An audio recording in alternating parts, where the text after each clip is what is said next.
방송은 한밤의 오락이어야 한다고들 말한다. 웃고 떠들고 잠시 현실을 잊게 해주는 가벼운 숨구멍. 그런데 어떤 밤은 그 가벼움을 순식간에 찢어버린다. 그날이 그랬다. 현역가왕 3선 공개 영상 속 13살 데뷔 1년차 가수 빈에서가 견정 첫 소절을 떼는 순간 스튜디오는 말 그대로 멈춰섰다. 화면을 보던 사람들도 멈췄다. 손에 쥔 리모컨이 멈추고 댓글을 치려던 손가락이 멈추고 아무렇지 않게 지나가려던 마음이 멈췄다. 그리고 영상이 끝나기도 전에 수많은 시청자가 한 문장으로 결론을 내렸다. 정훈이는 판단할 입장이 아니다. 더 정확히 말하면 그 누구도 그 무대 앞에서 점수로 사람을 재단할 자격이 없었다. 처음부터 조건은 흥행 교과서처럼 보였다. 현역가왕 3, 13살, 데뷔 1년차, 그리고 견정. 이 조합은 제목만으로도 클릭을 부르는 달콤한 유혹이다. 제작진 입장에선 선공개로 던지기 딱 좋은 카드였을 것이다. 어린 신동이 레전드의 곡을 부른다. 시청률, 화제성, 커뮤니티 반응, 기사 헤드라인까지 한 번에 잡을 수 있는 장면. 하지만 카메라가 켜지고 빈에서가 걸어 나오는 그 순간부터 익숙한 예능의 공식은 산산이 깨지기 시작했다. 사람들은 귀여운 도전을 기대했다. 요즘 오디션 예능에서 어린 참가자는 종종 안전한 소비 캐릭터가 된다. 어리니까 대견하고, 어리니까 실수해도 용서되고, 어리니까 부족해도 응원받는 구도. 그런데 빈에서는 그 틀을 처음 인사부터 부숴버렸다. 대부분의 참가자들이 예상 가능한 멘트를 꺼내는 시간, 빈에서는 전혀 다른 문장을 던졌다. 주변 언니, 오빠, 선배님들을 다 이기고 싶다. 그리고 현역가왕 3에서 역대 최연소 가왕이 되고 싶은 13살 데뷔 1년차 가수 빈에서입니다. 그 말은 귀여운 허세가 아니었다. 목소리의 무게가 달랐다.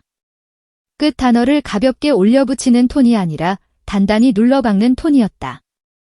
호흡을 끊는 지점에서 긴장과 자신감을 동시에 조절하는 방식, 무대라는 공간이 무엇인지 이미 아는 사람의 말투. 이 아이는 프로그램 안에서 살아남으려는 참가자가 아니라 트로트라는 판에 자기 이름을 새기러 들어온 사람처럼 보였다. 그리고 결정적인 선택이 이어졌다. 오늘 부를 곡은 트로트 황제 나훈아 선생님의 견정입니다. 그 한 문장이 떨어지자 스튜디오의 공기 밀도가 달라졌다.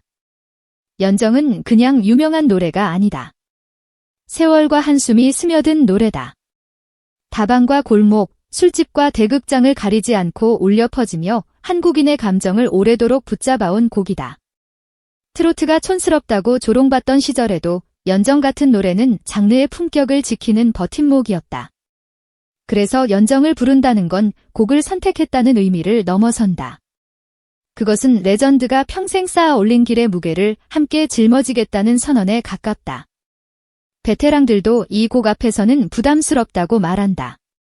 감히 손대기 어려운 곡. 그 곡을 13살 데뷔 1년차가 들고 나왔다. 이 한 장면만으로도 이미 평범한 오디션의 범위를 벗어났다. 전주가 흐르고 카메라는 빈에서의 손을 잡는다. 시청자는 본능적으로 떨리는 손을 찾는다.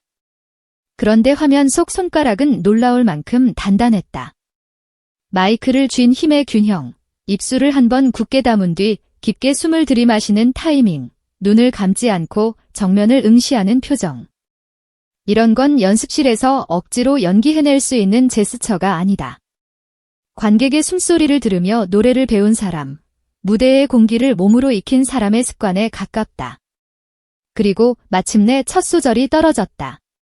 이슬비가 내리네. 그 한 줄이 공기를 갈라버리는 순간 스튜디오의 온도는 눈에 보이듯 바뀌었다. 트로트 특유의 꺾임은 분명히 살아있는데 어디에도 과장된 흉내가 없었다. 누가 봐도 어린애가 어른 노래를 따라 부르는 장면이 아니었다. 하나, 글자 하나의 의미를 꾹꾹 눌러 담아 밀어올리는 발성. 감정을 억지로 꾸미지 않고 가사와 멜로디에 몸을 맡긴 채 자연스럽게 올라갔다 내려오는 감정선. 그 순간부터 화면 아래에 붙어있던 13살 데뷔 1년차라는 자막은 사실상 의미를 잃었다. 시청자들은 나이를 잊고 그저 한 명의 트로트 가수가 전정을 어떻게 해석하는지에만 집중하게 됐다. 그게 더 무서웠다. 어린 참가자가 대견한 수준을 넘어 심장을 정면으로 건드려버린 것이다. 카메라는 객석과 대기실, 심사석을 교차로 비춘다. 객석에는 손을 모으고 눈만 크게 뜬 관객들이 잡힌다. 누군가는 고개를 살짝 숙인 채 눈가를 훔치려다 말고 화면을 뚫어져라 바라본다. 대기실에서는 이미 다른 오디션에서 이름을 알렸던 가수들, 행사와 방송으로 검증된 현역들이 굳어진 표정으로 모니터를 바라본다. 그 눈빛 속에는 라이벌 의식과 위기감, 그리고 인정하지 않을 수 없는 존경이 뒤섞여 있다. 심사석의 정훈이 얼굴에도 복잡한 그림자가 스친다. 그녀가 느낀 감정은 단순한 평가자의 표정이 아니었을 것이다. 레전드로서, 같은 시대를 통과해온 동료로서, 수많은 후배들의 무대를 봐온 사람으로서 쉽게 잘했네요 한마디로 넘길 수 없는 순간이었을 것이다. 그런데 바로 그 지점에서 프로그램의 구조가 잔인하게 고개를 든다.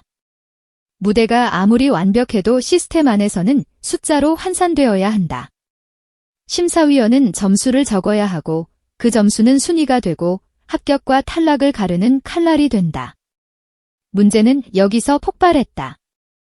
연정이라는 곡을 13살 소녀의 완성에 가까운 해석을 몇 개의 숫자로 잘라 붙이려는 순간.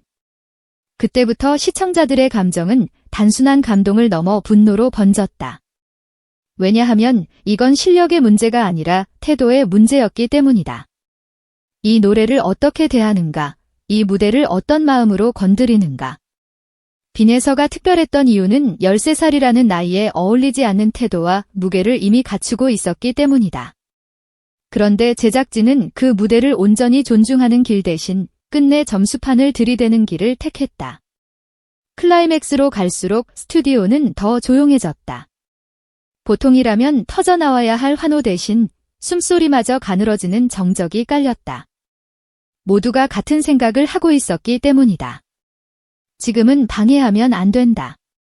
마지막 구절이 끝나고 여운이 흐르는 동안 아무도 먼저 박수를 치지 못한다. 그리고 누군가가 참지 못해 손뼉을 마주치는 순간 폭발하듯 박수와 환호가 터져나온다. 그 장면까지는 완벽했다. 그런데 그 다음이 문제였다. 점수 공개, 숫자, 순위. 그 순간 감동이 깨졌다. 오디션 프로그램의 노만이 드러난 것이다. 그래서 댓글창과 커뮤니티에는 같은 문장이 쏟아졌다. 정훈이는 판단할 입장이 아니다. 이 말은 특정 심사위원 개인을 향한 조롱이 아니었다. 오히려 그 반대에 가깝다. 이 무대 앞에서 누가 누구를 평가하느냐는 행위 자체가 어울리지 않는다는 선언이었다. 오늘 심사위원의 역할은 채점관이 아니라 증인이어야 했다. 점수를 적는 대신 이렇게 말했어야 했다. 이 무대는 점수로 표현할 수 없습니다. 지금 우리가 본 건 하나의 사건입니다. 그런데 시스템은 증인을 채점관으로 만들어버렸고 그 순간 시청자들은 본능적으로 거부감을 느꼈다. 사람들은 상상하기 시작했다. 만약 나훈아가 집에서 이 장면을 보고 있었다면 어떤 표정을 지었을까? 자신의 노래를 부르는 13살 소녀의 눈빛을 보며 점수 공개를 기다리는 스튜디오의 긴장을 보며 마음속으로 이렇게 말하지 않았을까? 내 노래를 가지고 숫자 장난치지 마라. 물론 어디까지나 상상이다. 실제로 그런 발언이 있었다는 기록은 없다. 하지만 이 상상 속의 일침은 점수 공개 장면을 지켜보던 수많은 사람들의 감정을 가장 정확하게 요약했다. 트로트 황제가 평생 지켜온 세계는 차트 순위나 시청률 그래프가 아니라 노래가 사람의 삶을 어떻게 건드리는가에 대한 질문이었기 때문이다. 그리고 더 근본적인 물음이 시작된다. 당신들은 지금 무엇을 다루고 있는가? 그저 화제성과 조회수를 위한 콘텐츠를 만들고 있는가? 아니면 한국 트로트 역사의 한 장면을 빌려 쓰고 있는가?